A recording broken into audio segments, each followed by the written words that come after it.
दिनेश एक गरीब कुमार था।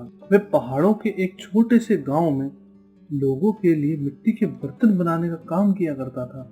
लेकिन कई महीनों से वह बहुत गरीबी के दिन गुजार रहा था, क्योंकि लोगों ने नए मिट्टी के बर्तन खरीदना बंद कर दिया था। दिनेश ने सोचा कि शहर में कोई नौकरी ढूंढनी होगी, यहाँ तो कोई काम मिलता नहीं है। वह शहर की तरफ नौकरी की तलाश में निकल पड़ा। वह चलते चलते थक गया था।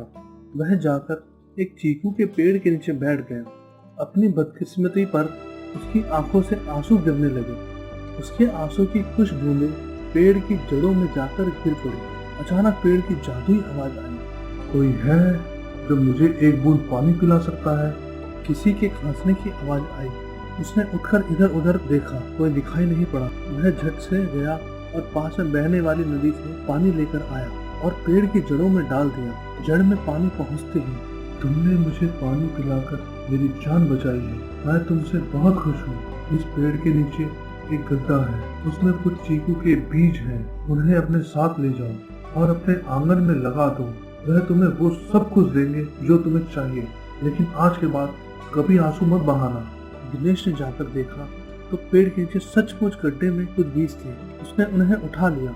बहुत बहुत शुक्रिया, पर आप कौन हैं और मुझ पर मेहरबानी करने का क्या कारण है? मैं इसी पेड़ की जड़ में रहता हूँ। 2 दिन पहले कुछ लोग ने पेड़ काटने का प्रयास किया था। उस समय से मैं बेसुध था। अभी बहुत प्यास लगी थी, इसीलिए तुम्हें आवाज दी थी। ठीक है, मैं तो घर से नौकरी की तलाश में निकला था, अब तुम्हारी ही नौकरी सही। घर आकर आंगन के एक कोने में उसने बीज लगा दिया। सुबह जब सोकर उठा तो वहाँ एक चीकू का पेड़ उग गया था। वह बहुत खुश हुआ। ये चीकू का पेड़ कैसे मेरी इच्छा पूरी करेगा? तभी उसने देखा पेड़ के कुछ डालियों पर छोटे छोटे चीकू लगे हुए हैं। एक चीकू नीचे गिरा था। उसने चीकू को तोड़कर देखा तो उस चीकू का बीज सोने का था। वह हैरान हो गया। वह पेड़ पर चढ़कर चीकू तोड़ने की सोच रहा था, तभी पेड़ से आवाज आई, दिनेश थोड़ा सब्र करो, जो चीकू नीचे गिरे वही उठाना, थोड़ा थोड़ा करके बाजार में बेच देना। इस पेड़ की जितनी अच्छी देखभाल करोगे उतने ही ज्यादा फल तुम्हें मिलेंगे। ध्यान रखना, ये बात किसी को पता नहीं चलनी चाहिए। उसने पेड़ में पानी डाल दिया, फिर जाकर बाहर बैठ गया। उसी समय उसका एक पड़ोसी मोहन आ गया। उसने जैसे ही उसे देखा, अरे दिनेश, तुम तो कल शहर में कमाने के लिए गए थे, इतनी जल्दी कैसे लौट आए? हाँ गया तो था, पर रास्ते में ही कुछ तबीयत खराब होने लगी तो वापस आ गया। अरे तबीयत खराब थी तो डॉक्टर को दिखा लिया होता। मोहन चुपचाप चला गया, लेकिन सारे गांव में इस खबर का ढिंढोरा पीट दिया कि दिनेश वापस आ गया। अब चलकर यही गांव में कोई काम ढूंढता हूँ। उसने जाकर उस दिन खेत में काम किया। शाम को घर आने के बाद पेड़ के पास आया तो कुछ चीकू नीचे गिरे थे। दिनेश ने चीकू उठाकर जल्दी से फाड़ा। अरे इन चीकू में भी बीज नहीं, सोना है। वह तभी सोना लेकर बाजार गया और उसे बेच दिया। उसको उम्मीद से ज्यादा ही पैसे मिले। अब तो वह बहुत खुश था। अब ये रोज का नियम बन गया था। धीरे धीरे उसके पास बहुत सारा धन हो गया था। अब वह कभी काम पर नहीं जाता था। उसके रहन सहन और उसके कपड़े में बदलाव आ गया था। अरे इस गरीब कुमार की किस्मत ही पलट गई है। वह हमेशा इसी तलाश में रहता था कि दिनेश करता क्या है। एक दिन रोज सुबह सुबह दिनेश के घर पहुंच गया। उसने वहां देखा दिनेश पेड़ के नीचे से चीकू का फल उठा रहा है। अरे इतने सारे चीकू के फल, कुछ हमें भी दे दो, मैं भी खाकर देखूं कैसा है। दिनेश ने चुपचाप चीकू दे दिया। जब मोहन ने चीकू फाड़ा तो वह एक साधारण चीकू था। शायद ये चीकू बेचकर अमीर बन गया है, लेकिन फिर भी वह सोचता रहा, चीकू बेचकर कोई इतना अमीर नहीं बन सकता। वह रोज सुबह सुबह उसके आंगन में झांका करता था। लेकिन एक दिन मोहन ने दिनेश को चीकू में से सोना निकालते हुए देख लिया। फिर एक दिन रात को मोहन चीकू की चोरी करने के लिए आया और उसने जैसे ही चीकू के पेड़ को हाथ लगाया, वैसे ही ऊपर से पेड़ की डाली टूटकर उसके ऊपर गिर पड़ी। बचाओ बचाओ!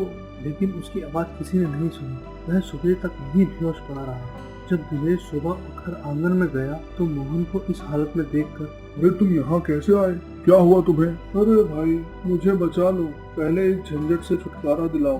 पता नहीं ये डालियाँ कैसे मेरे ऊपर गिर गई। मैं तो सिर्फ एक चीकू तोड़ने आया था। अच्छा हुआ उसे उस दिन सोने के चीकू वाला बीज नहीं मिला। दिनेश ने फिर उसके ऊपर से सारी लकड़ियाँ हटाई और वो वहाँ से सिर झुकाकर चला जाता है। अरे बाप रे, अब मैं इसके घर की तरफ झांकूंगा भी नहीं तो इस पेड़ ने मुझे मार ही डाला था। उसके जाने के बाद दिनेश बोला, अब मुझे भी थोड़ी जमीन खरीद लेनी चाहिए। कितने दिनों तक दूसरे की यहाँ मजदूरी करूँगा। एक दिन वह पैदल ही उसी पेड़ के पास जंगल में चल गया। आपने तो मेरी जिंदगी ही बदल दी। अब मैं सोच रहा हूँ कि धीरे धीरे सारी जमीन खरीद लूँ और उन पर चीकू के पेड़ लगा दूँ। बहुत अच्छी सोच है तुम्हारी, पर एक बात का ध्यान रखना कि जितना हो सके उतना ही तुम गरीबों की मदद करना। एक हफ्ते में ही उसने जमीन खरीद ली और जमीन पर चीकू के पेड़ लगा दिए और बाकी जमीन पर खेती का काम शुरू कर दिया। अरे कितनी भी दौलत मिल जाए, पर मुझे कभी भूलना नहीं चाहिए कि मैं मिट्टी से बर्तन बनाने वाला कुम्हार हूँ। उसके पास बहुत सारी धन दौलत हो गई थी। फिर एक दिन जब वह रात को सो रहा था तो उसकी नींद खुल गई तो उसने देखा कि एक लड़की उसके घर के बाहर बैठी थी और रो रही है। वह जल्द ही बाहर गया।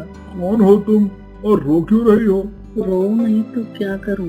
मेरी सौतेली माँ ने मुझे घर से बाहर निकाल दिया क्योंकि मेरे पापा 1 साल पहले ही चल बसे। मैं ऊपर वाली पहाड़ियों के उस पार रहती थी। इतना कहकर वह सिसकियां भरने लगी। तुम रोना बंद करो, अंदर चलकर हाथ मुंह धो लो। सुबह उठकर तुम्हारी माँ से बात करेंगे।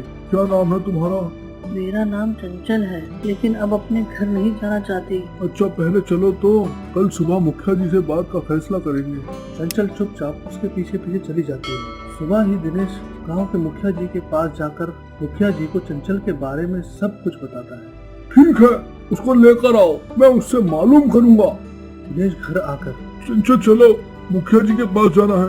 दोनों वहाँ जाते हैं। मुखिया चंचल से कहता है, तुम अपने घर चली जाओ बेटी, तुम्हारी माँ ने गुस्से में आकर तुम्हें घर से निकाल दिया होगा।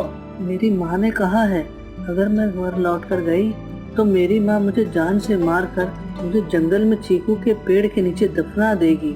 इसीलिए मैं घर नहीं जाना चाहती। कृपया मुझे यहीं रहने दो। चीकू के पेड़ का नाम सुनते ही दिनेश समझ गया कि उसी चीकू के पेड़ के बारे में बात हो रही है। तुम्हारी माँ की तो पुलिस में रिपोर्ट करवानी होगी, लेकिन तुम तब तक कहाँ रहोगी? मुखिया जी, अगर आपकी इजाजत हो तो मैं इस लड़की से शादी करना चाहता हूँ। अरे वाह, इससे अच्छा क्या होगा दिनेश, लेकिन इससे पहले तुम्हें इसके गांव जाकर इसके बारे में सब पता करना होगा। मुखिया जी, तब तक आप इसे अपने घर में ही रख लीजिए, मैं आज ही जाकर पता लगाता हूँ। दिनेश चंचल के बताए पते पर जाकर पूछताछ करता है तो सारी बातें सही निकलती हैं। हाँ भाई, अच्छा हुआ चंचल गांव छोड़कर चली गई, वरना उसकी माँ चंचल को जान से मार देती। दिनेश वापस आकर मुखिया जी को सारी बातें बताता है। ठीक है, तुम शादी की तैयारी करो, कल तुम्हारी शादी होगी और मैं खुद कन्यादान करूंगा। मुखिया जी, बस एक जीवन साथी की कमी थी, वो भी पूरी हो गई। उनकी शादी हो गई, दोनों बहुत खुश थे। फिर दिनेश ने गरीबों के लिए हॉस्पिटल और बहुत से कुएं खुदवाए। अब वह दिनेश सेठ के नाम से मशहूर हो गया था। हेलो दोस्तों, हमारे नेक्स्ट वीडियो के लिए हमारे बीबी टून्स चैनल को सब्सक्राइब करें और बेल आइकन भी दबाएं। धन्यवाद, बाय बाय।